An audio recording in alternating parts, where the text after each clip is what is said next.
बीवी हो तो ऐसी। एक बादशाह अपने महल की छत पर टहल रहा था।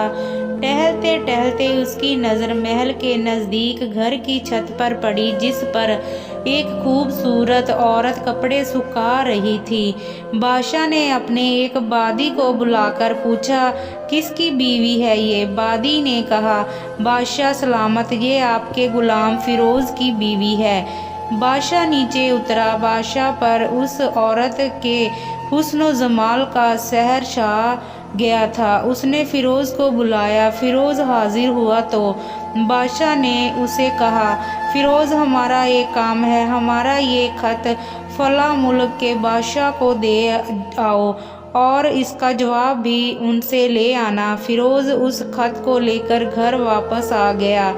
खत को अपने तकिए के नीचे रख दिया। सफ़र का सामान तैयार किया। रात घर में गुजारी और सुबह मंजिले मकसूद पर रवाना हो गया। इस बात से लाइलम के बादशाह ने उसके साथ क्या चाल चली है। इधर जैसे ही फिरोज नज़र से ओझल हुआ, बादशाह चुपके से फिरोज के घर पहुंचा और आहिस्ता से फिरोज के घर का दरवाज़ा खटखटाया।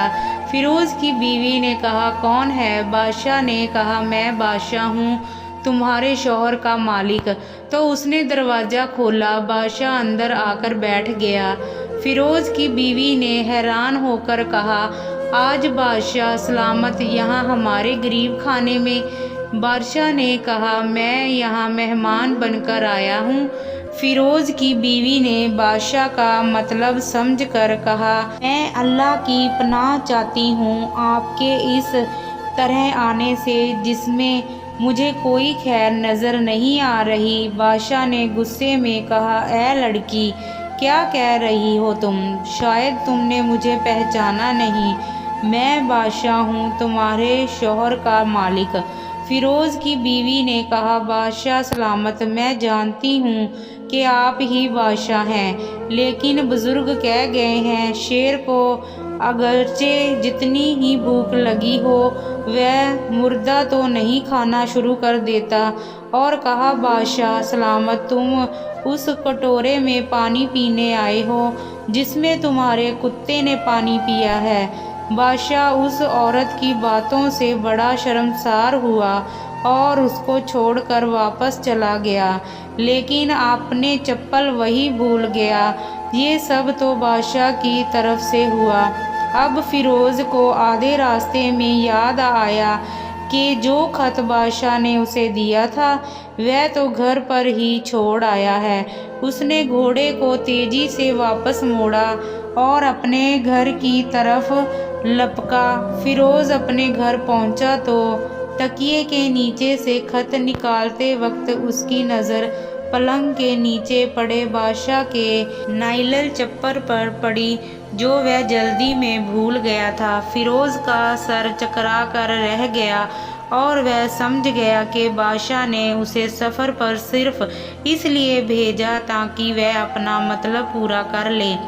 फिरोज किसी को कुछ बताए बगैर चुपचाप घर से निकला। खत लेकर वह चल पड़ा और काम ख़त्म करने के बाद बादशाह के पास वापस आया तो बादशाह ने उसे इनाम के तौर पर 100 दिनार दिए। फिरोज दिनार लेकर बाजार गया और औरतों के इस्तेमाल के कीमती कपड़े और कुछ इंतहाफ भी खरीद लिए। घर पहुंचकर बीवी को सलाम किया और कहा, चलो तुम्हारे मायके चलते हैं। बीवी ने कुछ पूछा, ये क्या है? कहा, बादशाह ने इनाम दिया है और मैं चाहता हूँ कि तुम ये पहनकर अपने घर वालों को भी दिखाओ।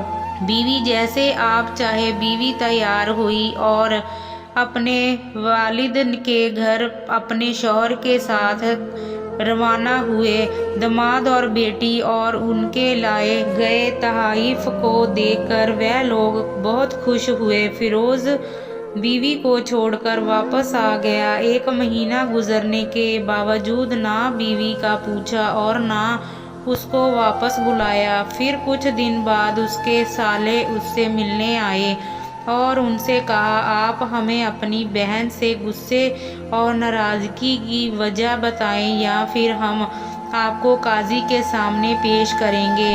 تو اس نے کہا اگر تم چاہو تو کر لو، لیکن میرے جسم میں اس کا ایسا کوئی حق باقی نہیں ہے جو میں نے ادا نہ کیا ہو۔ وہ لوگ اپنا کیس قاضی کے پاس لے گئے تو قاضی نے فیروز کو بلایا۔ قاضی اس وقت بادشاہ کے پاس بیٹھا ہوا تھا۔ لڑکی کے بھیا نے کہا اللہ بادشاہ سلامت اور قاضی صاحب کو صحیح سلامت رکھیں۔ قاضی صاحب ہم نے ایک سرسبز باغ، درخت پھلوں سے بھرے ہوئے اور ساتھ میں میٹھے پانی کا کنواں اس شخص کے حوالے میں دیا تھا، تو اس شخص نے ہمارا باغ اجاڑ دیا، سارے پھل کھا لیے، درخت کاٹ لیے اور کنویں کو خراب کر کے بند کر دیا۔ قاضی فیروز کی طرف متوجہ ہو کر پوچھا ہاں تو لڑکے تم کیا کہتے ہو اس بارے میں؟ فیروز نے کہا قاضی صاحب جو باغ مجھے دیا گیا تھا وہ اس سے بہتر حالت میں نے اسے واپس کیا ہے۔ قاضی نے پوچھا کیا اس نے باغ تمہارے حوالے ویسی ہی حالت میں واپس کیا ہے جیسے پہلے تھا؟ انہوں نے کہا ہاں ویسے ہی حالت میں واپس کیا ہے، لیکن ہم ان سے باغ واپس کرنے کی وجہ جاننا چاہتے ہیں۔ قاضی نے کہا ہاں فیروز تم اس بارے میں کیا کہنا چاہتے ہو؟ فیروز نے کہا قاضی صاحب میں باغ کسی بغض یا نفرت کی وجہ سے نہیں چھوڑا، بلکہ اس لیے چھوڑا کہ ایک دن جب میں باغ میں آیا تو اس میں میں نے شیر کے پنجے کے نشان دیکھے تو مجھے خوف ہوا کہ شیر مجھے کھا جائے گا، اس لیے شیر کے اکرام کی وجہ سے میں نے باغ میں جانا بند کر دیا۔ بادشاہ جو ٹیک لگائے ہوئے یہ سب کچھ سن رہا تھا اٹھ کر بیٹھ گیا اور کہا فیروز اپنے باغ کی طرح امن اور مطمئن ہو کر جاؤ، اللہ کی قسم اس میں کوئی شک نہیں کہ شیر تمہارے باغ آیا تھا، لیکن وہ وہاں پر نہ تو کوئی اثر چھوڑ سکا، نہ کوئی پتا توڑ سکا اور نہ ہی کوئی پھل کھا سکا۔ وہ وہاں پر تھوڑی دیر رہا اور مایوس ہو کر لوٹ آیا، اور خدا کی قسم میں نے کبھی تمہارے جیسے باغ کے گرد لگے مضبوط دیواریں نہیں دیکھی۔ فیروز اپنے گھر لوٹ آیا اور اپنی بیوی کو بھی واپس لے لیا۔ نہ تو قاضی کو پتہ چلا اور نہ ہی کسی اور کو کہ ماجرا کیا ہے۔